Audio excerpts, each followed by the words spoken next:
What's up YouTube? Bassheadbrandon here with another YouTube video. I'm going to be doing wire lug crimps and just basically the way I do them. Not saying my way is the best way. You might have a better idea, I don't know. This is just the way I do it. Real quick, just basic tools you need. Obviously, wire. I got a couple different kind of lugs. I don't use these, ever. You get these in really cheap flea market amp kits. I don't like them, but I'm gonna do one on here just to kind of show you, what it is. But I always use solid copper lugs. Then of course you got heat shrink. Always heat shrink. Never want bare wires exposed. Never know, hitting lows, something comes loose, metal. Yeah, bad news. Anyways, I always use 0 gauge, power ground. I like this style lug crimper. Some people, they like the hydraulic ones, the pump ones. You got the fancy electric drill ones that I think Steve Meads use, which, hey, to each their own. I don't know, I really like this. I like it because you use blunt force, and I mean, it's blunt force. It doesn't lie. But I'll show you once I get to the crimping stage in that. But also another important tool, you need to be able to peel the wire back, and to do that, there's different kinds of wire cutters. I had a really nice pair of ones. Someone actually stole. It is what it is, but I picked these up. These are like $2 or $3. You can get them at like Harbor Freight. They're pretty cheap. They might even be, I think, $10. I don't know. But I got this off Amazon. I don't even remember. But I don't really like it because I don't have a very big hand, and I mean, to get a 0 gauge wire in there to cut it is just a pain for me. But so I like to use an X-Acto knife, razor blade, anything of that, any kind of sharp knife. You just take it and work it around, and I use pliers to pull the sleeve off. Also, solder. A lot of people I see do crimps. They don't use solder at all, and I don't know. I use it on all my builds personally. I feel like it just makes a better connection and just helps with everything all the way around. I don't know, but I think you should solder. And then obviously, to make solder melt, you gotta have a flame, so torch. And yeah, so these are all the tools that I like to have around when I'm doing my crimps. Next, I'm going to go ahead and peel back the casing and start the process. Stay tuned. Another thing real quick that I didn't mention a little bit ago, when you are cutting back the protective sleeve, what I like to do, my rule of thumb is I take the back of the lug, and you can see kind of where it V's up. I take and I line the wire up just to that edge, and I mark it with my thumb.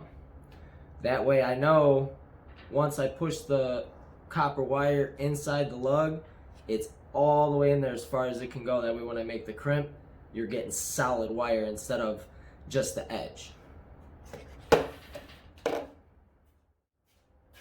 Alright, so I'm back. I used my blade and cut back the shielding off the wires. And like I stated before, I just used the back of the lug where the V meets.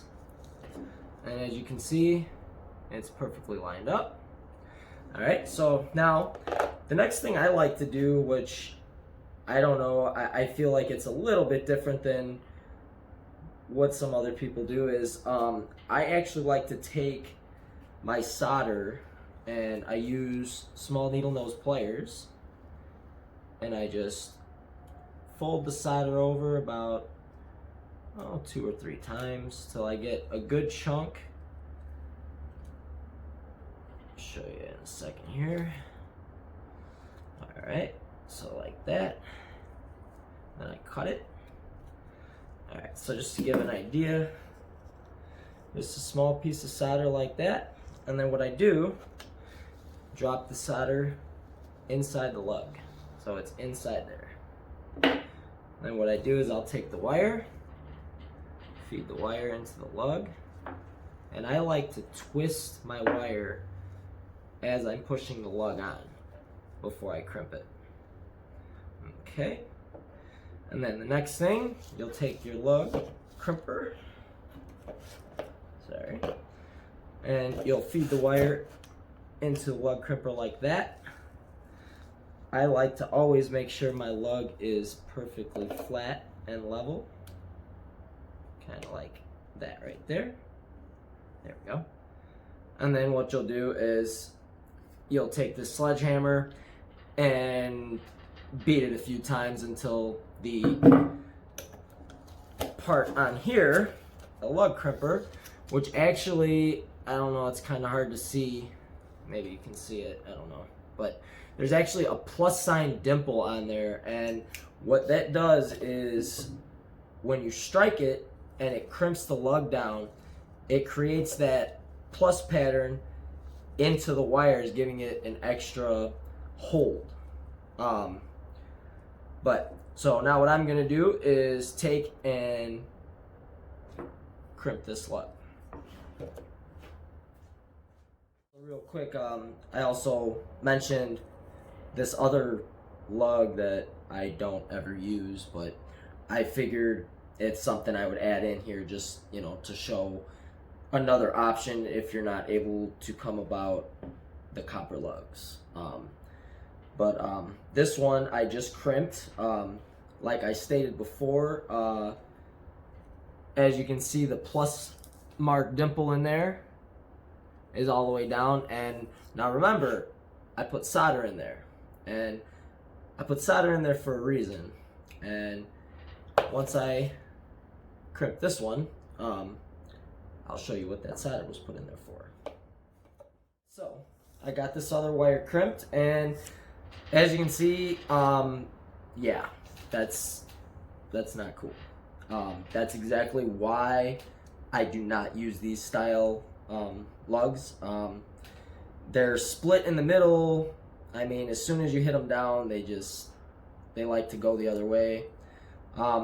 It is a very strong hold, don't get me wrong. I mean, it definitely does the trick. It's not wrong. It definitely will do what it's supposed to do. It'll do the exact same thing that this does. But yeah. So next thing is I'm going to show you what the solder is for. Alright, so what I did was I took the wire, crimped lug, and I clamped it in my bench vise. And next, I like to take and use a torch to heat up the lug to melt the solder into the wire to help fuse it with the crimp.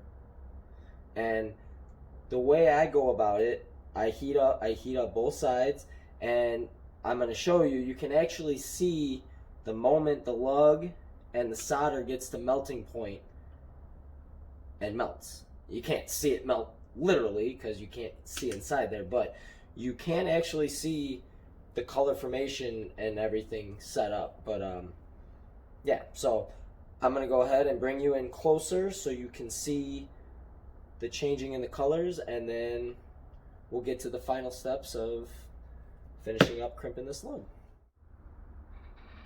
Alright, I don't know what happened, but for some reason my camera messed up. I literally heated this thing up to the point, like I told you, it changed colors, and apparently I was not recording video. I was actually literally talking to myself, talking to a picture that I had taken. Yeah, that's pretty messed up. But So let's try this again. The solder is already melted down in there, but I'm pretty sure I can heat it back up and it should give the same effect, but we shall see if my thing will stay focused. Oh yeah, you can kind of see it.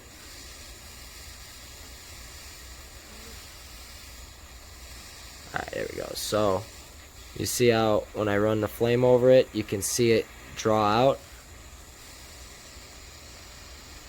That's how you know the solder in there is melted and is seeping down into the rest of the wires to give you an extra hold on top of the lug crimp. But next, what I do is let it cool down for a few minutes because it's really hot. You don't want to burn yourself. And if you use heat shrink that has glue on it, it will melt the glue and you'll just have a bad time trying to get it on there. But so I'm going to let this cool for a few minutes and then I will get to the heat shrink. Alright, so we're back over here. Got both of them crimped. Got the solder in this one. It has cooled down enough to the point where you can touch it. It's not going to burn you. The next is the heat shrink. The lugs that I like to buy, they actually come with black and red heat shrink with the lugs. And it actually has glue on it. So as you're heating it and crimping it down with the torch, it actually melts and goes in all the crevices to seal it, so you can strap this thing under your car and not worry about, you know, all the extra elements getting in to the wire part. Some of them don't have glue. I don't know. I don't like using those ones that don't have glue, but I'm going to show you now. Just melting the heat shrink down. So, got to have a torch. You can go ahead. Take your wire, slide it over. Now what I like to do is, there's actually, where the V is, it's kind of a line. I like to run mine up to that line. Some people like to put it way up here. Some people, you know, put it on the end. Me, I feel like putting it there,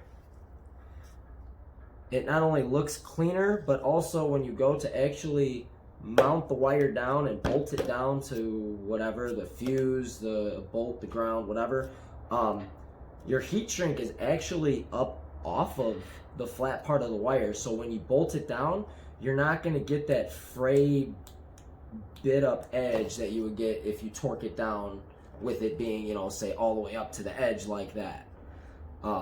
So I'm going to go ahead and heat shrink this down now and get it lined up, and we'll go from there.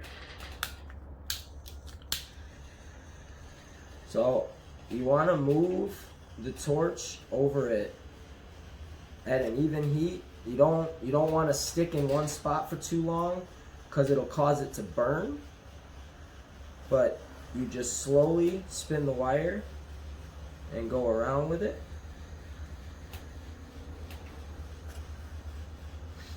till it's sealed up on all ends.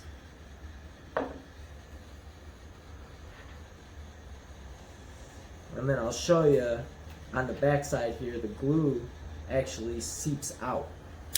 Alright, so as you can see, heat shrink, and you can actually see the glue is actually seeped out from the heat shrink. But that's why I like to use this kind of heat shrink. But now I'm going to heat shrink the other one that I lugged, or I should say I crimped. Again, I don't like it. I'll say it 1,000 times. I don't use these. I hate when people bring me their vehicles and they're like, I got this great amp kit, and I look at it and it's like, from the bottom of my heart, I should charge you for this because these are my lugs, you know, I paid money for these, but I don't trust these. So I usually end up caving and trying to be a nice guy, and I use my own. And I usually end up keeping theirs just because it's like, in my eyes, it's like collateral, but I mean, again, I don't use them, so it serves me no purpose. They're literally, I have a container of them just collecting dust, which is where I got this one out of. But yeah, I'm gonna go ahead and put the heat shrink on there. Now, same way, I mean, you feed it over the top, you line it up. Now, these don't really have anywhere you can line up or like a guide. They do, however, leave a longer flat spot on a lot of them. Not all of them, but a lot of them. So when you do go to heat shrink, you can actually run it a little bit farther up so the heat shrink will bubble over the front of the wires. That way they're not fully exposed. But I'm gonna go ahead and knock this one out and get this video wrapped up so I can get it posted for you guys. And yeah, have a good one. And again, when you're doing this, you want to slowly work the heat around. You don't want to sit in one spot for too long.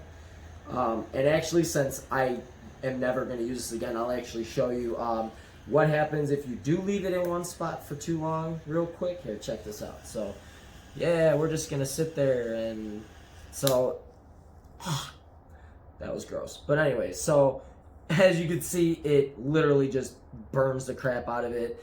You go to do an install and someone pops their trunk and you see that, and you're gonna think, dear God, like, this person doesn't know what they're doing. They're gonna start a fire, or they already did start a fire. But that's also why, like I said, I don't use these style crimpers. And you know, just when you're doing this, just don't leave the heat in one spot for too long. But you work it all the way around. But yeah, well, aside from that mega burn spot there, yeah, that's basically what I was talking about. It's a little bit over the lip. It doesn't fully cover it. Personally, again, that's why I don't like these lugs. I don't like using them. Again, to each their own, but these are just, you know, two different ways to do it. Again, this is my way to do it, the way I like to do things. Again, with the solder. Again, I mean, it looks better. It looks neater, it looks cleaner. It's a better result. I mean, it's a better bond. I mean, I could clamp this in the vise and hang on it, and it's not going to come apart. And yeah, I mean, any questions or comments, please, by all means. If I did something wrong, or I missed something, or I skipped a step somewhere along the lines, I mean, please call me out on it. I'm not here to, you know, be trolled or anything like that. I don't do trolling. It doesn't bother me. You can say what you want. I do things my way, the way I was taught and the way I learned. They might be 100% right. They might be half right. But the ways that I was taught, they work. I don't have issues with the way I do things. So again, feel free. Let me know what you think. If there's other videos you would like me to maybe do, I posted on a lot on Instagram and Facebook. I'm going to be doing a video on adhesives since I built sub boxes. That I'm hoping to get uploaded this weekend. I don't know. We'll see. It's really cold here, so getting glue and stuff to dry when it's cold, it's rough. If I do it, I'm probably going to do it in my house. Don't know how the old lady's gonna like that, but we're gonna do it anyways. Yeah, so like I said, anything else you can think of, if you'd like me to do something, or like I said, the subject at hand, I missed something, or maybe you think I'm wrong about, you know, the way I do things. Maybe this isn't right. Please tell me. I mean, I'm unbiased, you know. And then, yeah, hopefully I can get this other video uploaded. And, yeah.